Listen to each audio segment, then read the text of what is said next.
and we're typically around a 1% false positive rate. So it's not perfect. Occasionally, one will get through where we make a mistake, but our performance is typically in the 97 to 99% range there. Let me Jeff, just you want to add? Yeah, let me add a little bit to that. So in the city of Chicago, we're in 12 districts. We have the most gunfire in the city of Chicago, not per square capita, but we have a lot of gunfire in Chicago. We work with the district commanders and also the SDSC rooms to notify us on ground truth if we miss or we don't. They have a great process where they submit, if we have any issues in the city of Chicago, we receive them, I receive them, and we make sure we follow up. To Gary's point, in Chicago, as of today, it's not been an issue at all the way up to the superintendent. So we're in communication with them if there's any issues at all with our technology in the city of Chicago. But as of today, it has not been an issue in Chicago, knowing how much gunfire are in 12 districts. Okay, and Chairwoman, I would ask one final question. I think we need every tool in the tool bag to make sure that we prevent and catch the perpetrators. The other question that I would have about the ShotSpotter is, you know, in Chicago, how were the 12 chosen, and are there any on the horizon for more ShotSpotter detectors? That's one question. And a final one is, do insurance companies use this as a tool to rate insurers? And we'll jump into both of those. Working backwards, we do not make this data available to insurance companies in any shape or form. So we're not aware of any situation where insurance was using this data to rate insurers. As for your other question regarding deployment in Chicago, the 12 districts that Jeff referenced was based upon detailed analysis of gunfire data, analysis done by the Chicago Police Department. We were deployed over a phased basis, starting with the police district that was suffering the highest volume of gun violence and homicides, deployed over several years, all driven by data in historical gunfire. Today, as we referenced, we're in about 50% of the city, but about 85% of the gun violence and homicides are occurring in those 12 districts. So we feel like they've done a good job of guiding the deployment of our technology where it can provide the most value. Jeff, anything you want to add there? No, and the last part of that question is, yes, there are other districts that we definitely can be in, but we're going to rely on the Chicago Police Department to make that call.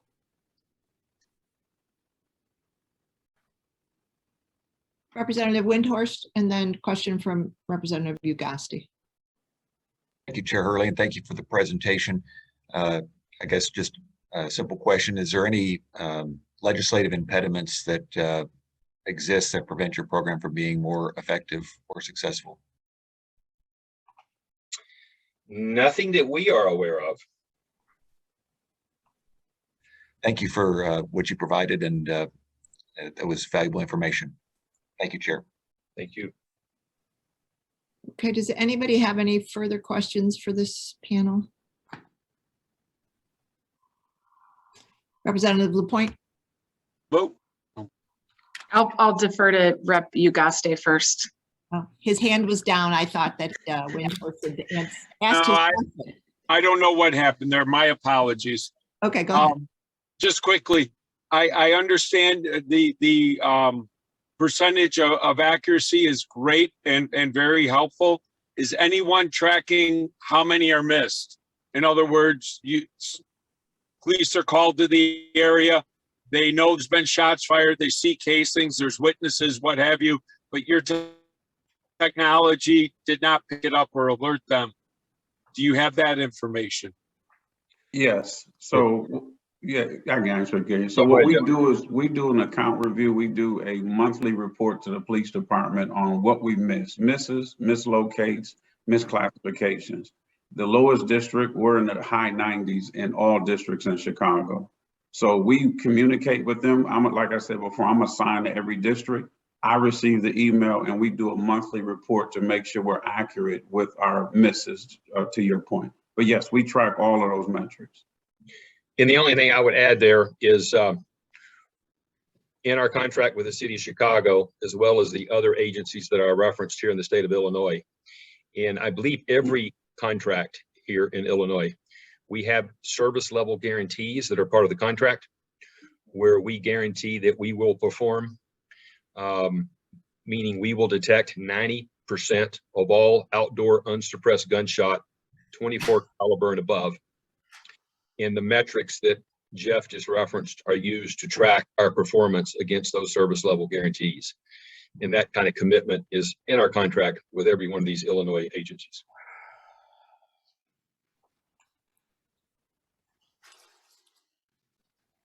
Oh, it's Representative Ugasti. Are we?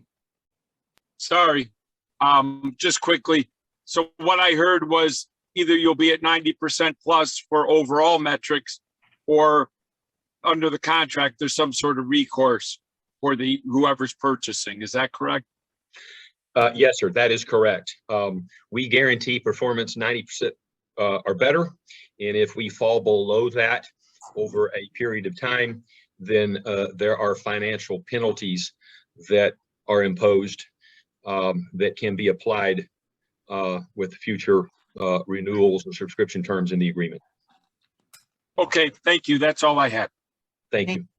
Thank you.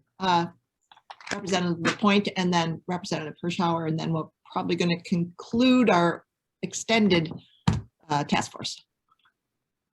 Thank you, Chair. And thank you to the witnesses, in particular, the stat that you started off with about how 85 to 90% of gun violence in specific neighborhoods goes unreported is extremely compelling and really heartbreaking. And obviously, getting law enforcement to a scene and apprehending a suspect is the front door of how people get justice. So that's very compelling. And I appreciate how we're looking at, and people are asking about, data, looking at what is the evidence base behind this? What can we do to get law enforcement the resources and technology that they need so they can be that front door of the justice system and actually make arrests. So in the spirit of that, I know that the city Office of the Inspector General released a report, I think it was late summer or early fall of 2021 about ShotSpotter. And I just want to kind of touch on some of that report and get your reactions to it. So bear with me, I just have it here in front of me. But really what my question is about the effectiveness of ShotSpotter, because we all have the same goals of increased public safety. So a 2021 report by the MacArthur Justice Center that was referenced in that Office of Inspector General report found that 86% of incidents in which Chicago Police Department officers responded to a ShotSpotter alert did not result in the completion of a case report. And in only 9% of CPD responses to ShotSpotter alerts is there any indication that a gun-related criminal offense occurred. Now, I'm sure you've already spent time looking at the Office of Inspector General report. So can you just share your reactions to that report and that data on the effectiveness of ShotSpotter? Sure. And Jeff, jump in here at any point. The implication with that report is that 80 to 90% of our alerts are false positives. Going back to the conversation we had a couple of minutes ago, we go to great lengths to make sure we're not sending law enforcement into neighborhoods where no crime was committed. And we could not provide our service if those kind of stats existed in any agency. That's first point. Second point is the data that was analyzed by the MacArthur Justice Center, subsequently by the Officer of Inspector General, was looking at OEMC data or City 911 data. And looking at that data alone does not tell the complete story regarding what happened as a result of that incident. The other point I would make is there are many factors that can affect whether or not law enforcement finds proof that a weapon was actually fired on a location. Assuming that because no report was written, then therefore no crime was committed, is a false assumption and is in fact really a dangerous assumption. There are many things that can prevent law enforcement from finding evidence of a gun crime, although one may have committed. It could be delays in getting to the scene of the crime, the amount of time that an officer has on scene to really investigate the crime. You can imagine a dark alley late at night, pull into the location. I don't see anybody. I don't hear anybody. Many cases, these perpetrators know they need to pick up their shell casings before they run, and then they immediately run. In some cases, they may be using a weapon that does not eject a shell casing, i.e. a revolver, so they're not leaving evidence at the scene. And very often, these witnesses to the crime, they don't want to talk. They're at the scene. They don't want to rat on the guy with the gun.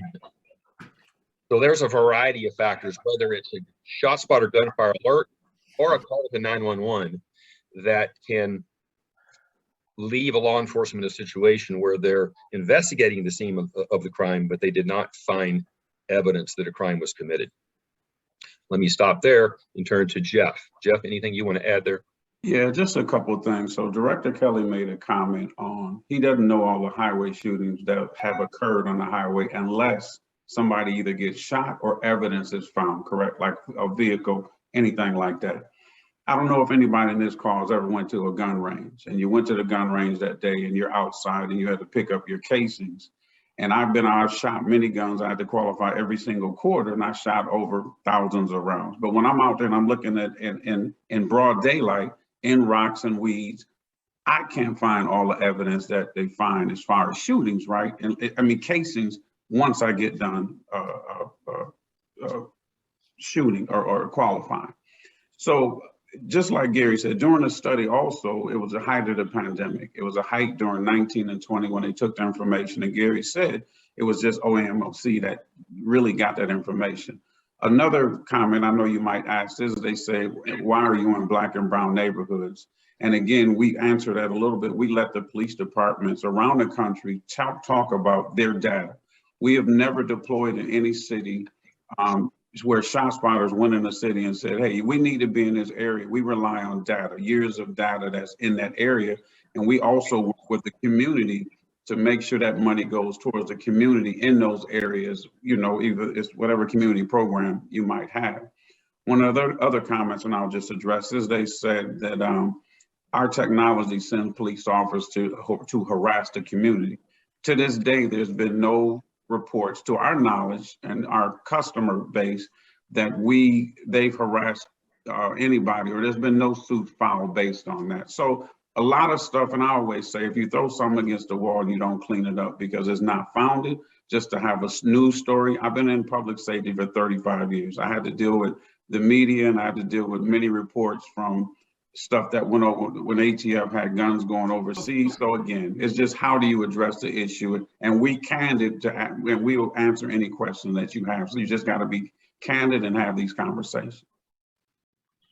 And the only thing I would add, thank you, Jeff, going back to your important question, is the Chicago Police Department does not track ShotSpotter false positives. We have, as I mentioned earlier, a number of agencies do. And those agencies that do track false positives, we track those metrics as a part of our performance metrics every month. And on average, around the country, we see a false positive rate of around 1 or 2%, not the 80 or 85% suggested in that report. we see no reason why the city of Chicago would have a false positive rate different than what we see across the country. The last point I would make is in that Inspector General report, there was a strong acknowledgement that there was very limited data they had available to access. Just to quote a sentence in the conclusion of that report, they stated better data on law enforcement outcomes from ShotSpotter alerts would be valuable to support the city's future assessments of whether to further extend, amend, or discontinue its contractual relationship with ShotSpotter. And we're working with Chicago Police Department in an effort to support them, do whatever we can do to assist them in tracking better data with these types of metrics. Okay, great. So if I could, are you basically, I know Chair Hurley wants me to move on. But what I'm hearing you say is basically that the data underlying the OEIG's report is not the best data.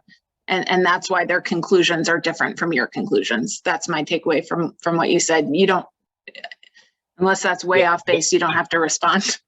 That is correct. Okay, excellent. Well, I will leave it at that then. I appreciate you sharing this. I'm interested in cost data, but I won't even go there right now because I know we're trying to wrap up. Thank you. It's a great question, Lindsay. If they could send us some kind of information regarding the cost of these programs and stuff, that would be wonderful. You bet. And I'm going to let Representative Hirschauer have the last question, and because we are overextended ourselves again for an hour, and just to respect everybody's time. So Representative Hirschauer? Thank you, Chair. Can you hear me? Am I good? Yes. Okay, thank you. I'll be quick because my question was about the cost. And then I appreciate hearing about, another tool in our toolbox. So ShotSpotter is a private company, correct? That some places in Chicago contract with, or in the state of Illinois. So my question you'll get us the cost data, but also are there other companies providing this sort of service to other places in the US, or are you the one and only? And I'll leave it at that. Thank you. So be more than happy to provide you cost information. Our pricing is based, when we go into neighborhoods, it's based upon a square mile pricing model. Everything we do, all of our services are included in an annual subscription fee per square mile. In the case of deployment on an expressway, our pricing, same model, but we go based upon a linear mile. So one point there. Your other question, just to clarify, want to make sure I answer both questions. Yes. So my other question was just for my own clarification that you are a private company servicing lots of different municipalities and states in the United States.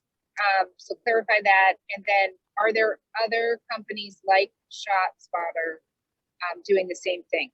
Thank you. You bet. So we are a corporation. I would point out that we are a publicly traded corporation. We, over the years, have enjoyed an environment where we really kind of defined the industry in the marketplace with our technology. With the rise in gun violence over the last couple of years, there are a number of companies that are surfacing, that are emerging as offering outdoor gunshot detection technology. We are not, we don't find ourselves in situations where we are actively competing with those companies.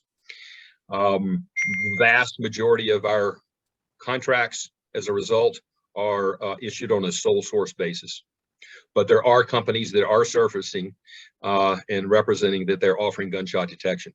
We don't know much about those companies yet because that is really a recent thing in our industry. Jeff, anything you want to add there? No, sir. You got it. You're good. Okay. All right. Well, thank you, Mr. McGee and Mr. Bunyard. Representative Windhorst, you have another follow-up, and then we'll end with you.